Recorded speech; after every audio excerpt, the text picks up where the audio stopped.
We're following some breaking news out of the Middle East. 3 diplomats tell CBS News that a ceasefire between Israel and the Iranian-backed Hezbollah group has been reached. This comes after Israel's military says it struck more than 80 Hezbollah targets in Lebanon overnight.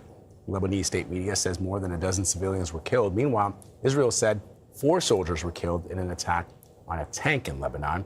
We start our coverage with CBS News senior foreign correspondent Imtiaz Tyab in Tel Aviv. So, Imtiaz, what can you tell us about this?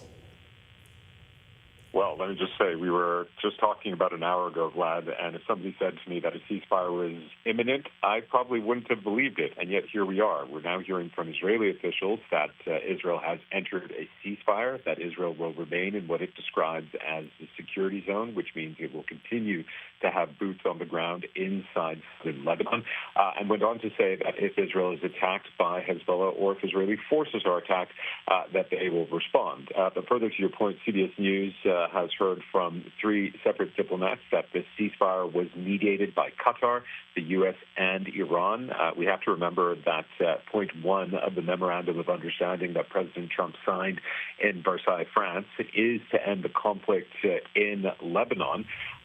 But here's the thing. As we've seen, it is a very tense situation on the ground inside southern Lebanon. Hezbollah is very active there. Israel, of course, is very active here.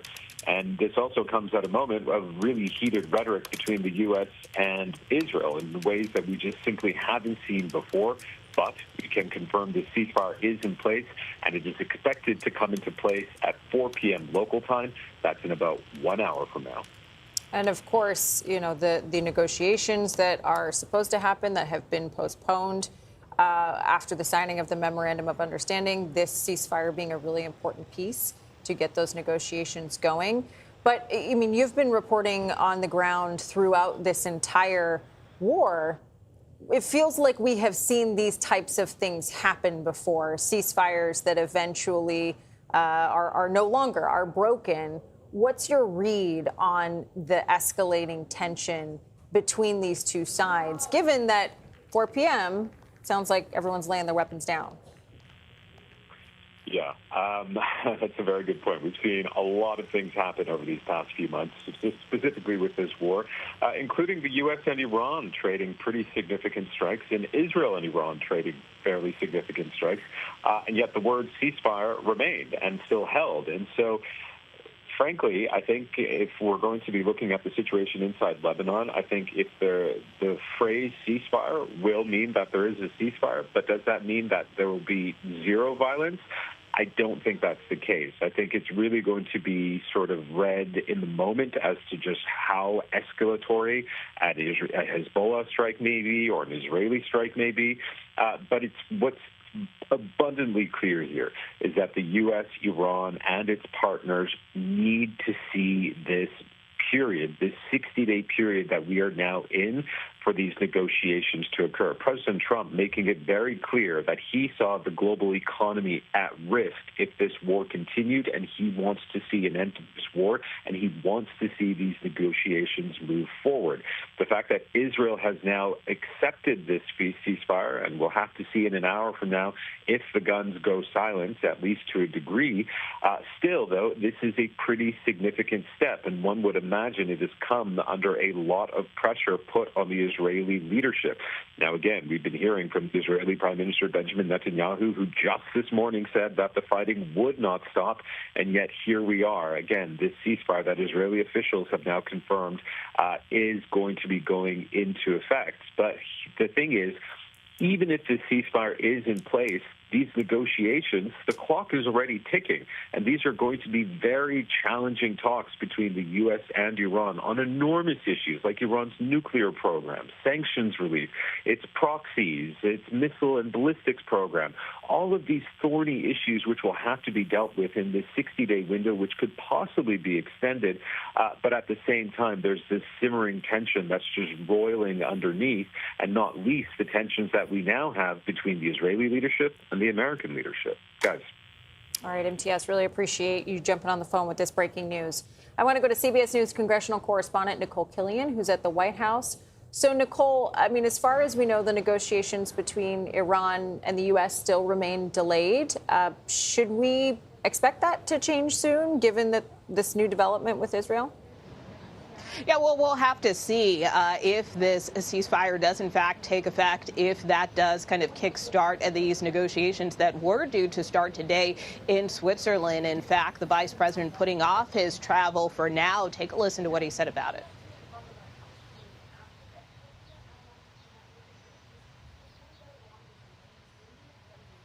Okay, and maybe we no longer have that sound, but in essence, he just said that, it's still his plan to potentially go to the region, go to Switzerland for these talks between the U.S. and Iran. But he also acknowledged that getting out of Iran wasn't easy, and so they're still trying to figure things out. He suspected he might go this weekend, but he wasn't sure. We did get a statement from the White House last night kind of acknowledging something similar, saying that the U.S. is prepared to depart at the first available opportunity, but adding that the logistics of these negotiations have never been simple or predictable. Now, at last check, the vice president's office told me that that statement from last night still stands in terms of kind of being in this holding pattern, that they still look forward to beginning technical talks as soon as possible. So again, I think it's just kind of a wait and see to see if they in fact do proceed. Kelly, Vlad.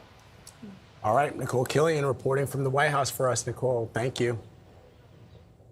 The U.S. military has lifted its blockade along the Strait of Hormuz. This is part of the ceasefire conditions. In an ex-post, U.S. Central Command says U.S. troops will no longer stop maritime traffic entering and exiting Iranian ports and coastal areas. And as part of the deal, Iran will let commercial vessels to travel through the Strait of Hormuz with no charge for 60 days only, and that the U.S. is dropping its sanctions. But American naval ships will remain in the area.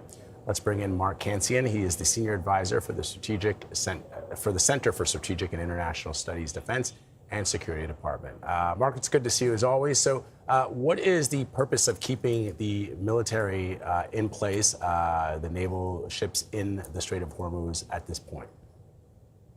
I think they're going to stay there probably through the whole 60 days at least, so that the president can continue to put pressure on Iran and to threaten them if they walk away from the negotiations. If the United States brought all the troops home, then we wouldn't have the tools in place to push Iran and to enforce a negotiated settlement. And, President Trump's rhetoric, we've seen this, it's ramped up on Iran threatening to resume a bombing campaign if Iran doesn't honor, I won't call it a deal, a memorandum of understanding. How is this going to impact the U.S. posture in the Middle East, given all of the moving pieces on the chessboard, including the one that you just broke moments ago? Well, it's a very complicated chessboard, and just getting to the negotiations is going to be complicated. We've seen the problems with Israel and Lebanon. We also have different understandings about the provisions with Iran. And then we have opposition from congressional sources, and particularly Republicans there. I think that the military will be in place for a while, at least for the 60 days, and maybe even longer. And so now that we have this a potential ceasefire between Israel and Lebanon, talk about how the political pressure is on Prime Minister Benjamin Netanyahu. I mean, we went from reporting earlier this morning that there was breaking news that Israel and Lebanon had exchanged gunfire in the region, to just a couple hours later announcing the ceasefire. And this comes 24 hours after we saw some very harsh language from the president and the vice president when it comes to Israeli operations in the area. Well, the United States is clearly leaning heavily on Israel to comply with the MOU. And I think the Israelis would be willing to do that in terms of airstrikes that are hitting Beirut in the northern parts of Lebanon. They're very reluctant to pull their forces completely out of Lebanon. They believe that that would allow the Hezbollah to move back in and to continue to threaten Israeli settlements in the north. That may be a sticking point, but it may be that the Iranians will accept a ceasefire if Hezbollah is willing to accept that, and discuss Israeli presence in southern Lebanon as part of the 60 days. I mean, you mentioned that the U.S. is likely leaning heavily on Israel to make this ceasefire that's supposed to go into place at 4 p.m. happen.